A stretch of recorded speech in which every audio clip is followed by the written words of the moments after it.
الحمدللہ رب العالمین والصلاة والسلام علی محمد الامین اعوذ باللہ من الشیطان الرجیم بسم اللہ الرحمن الرحیم۔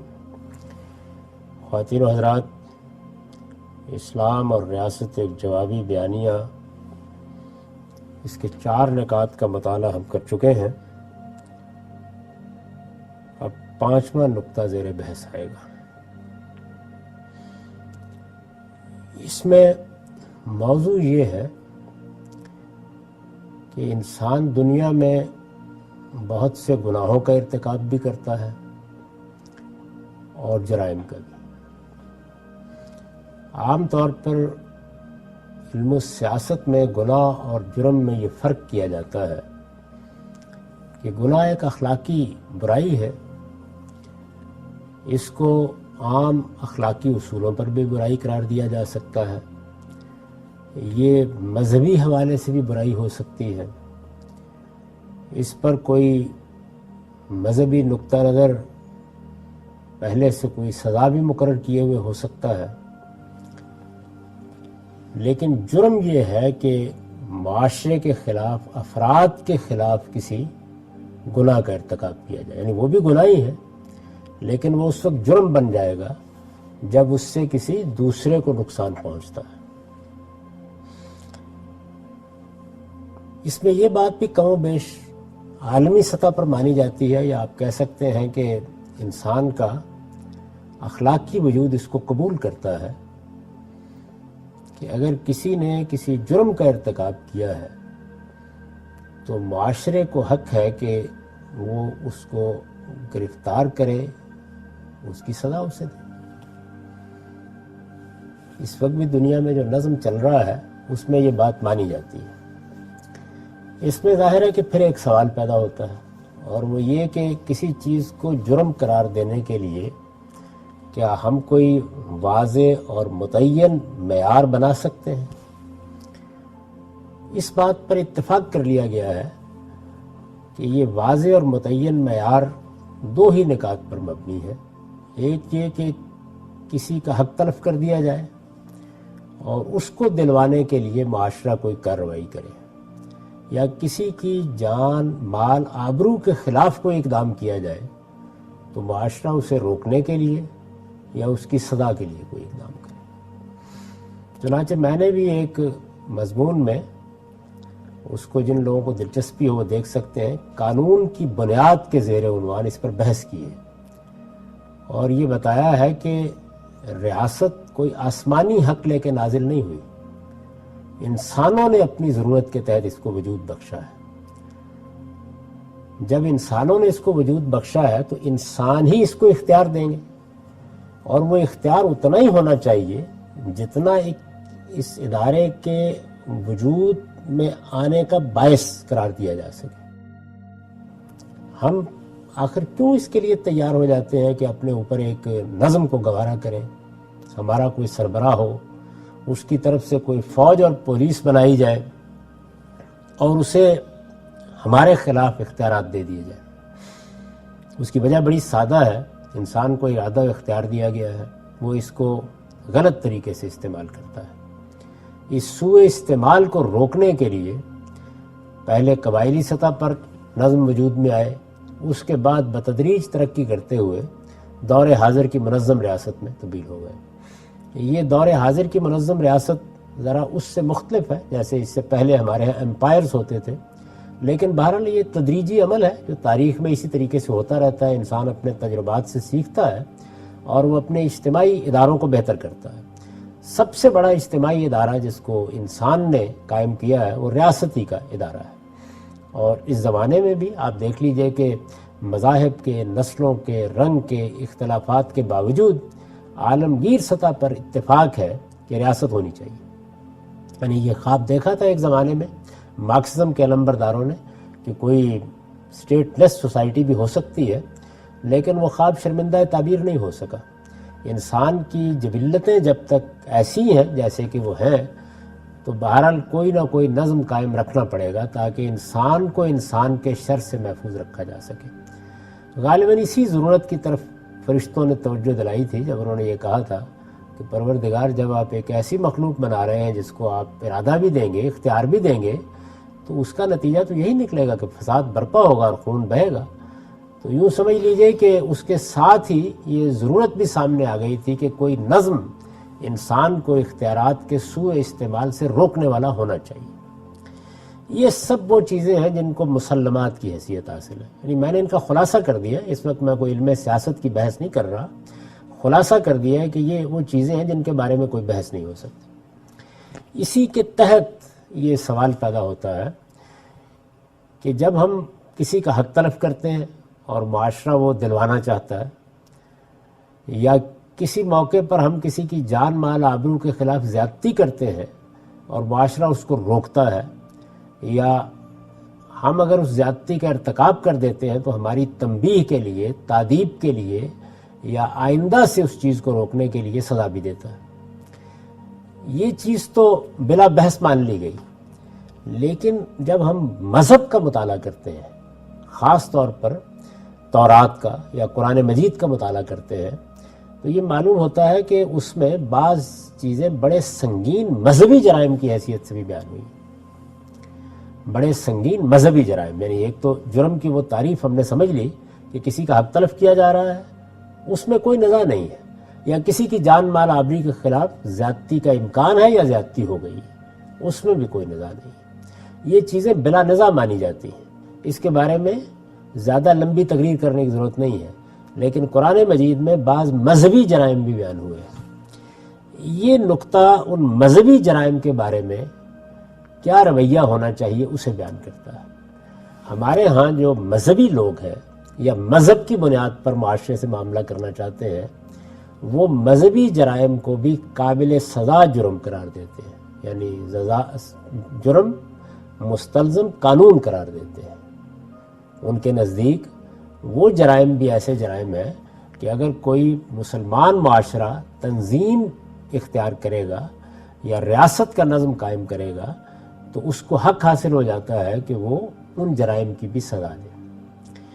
شرک، کفر اور ارتداد، یہ تین جرائم ہیں۔ قرآن مجید کا بھی اگر آپ مطالعہ کریں یہ معلوم ہوتا ہے کہ وہ شرک کو ایک بڑا گناہ قرار دیتا ہے۔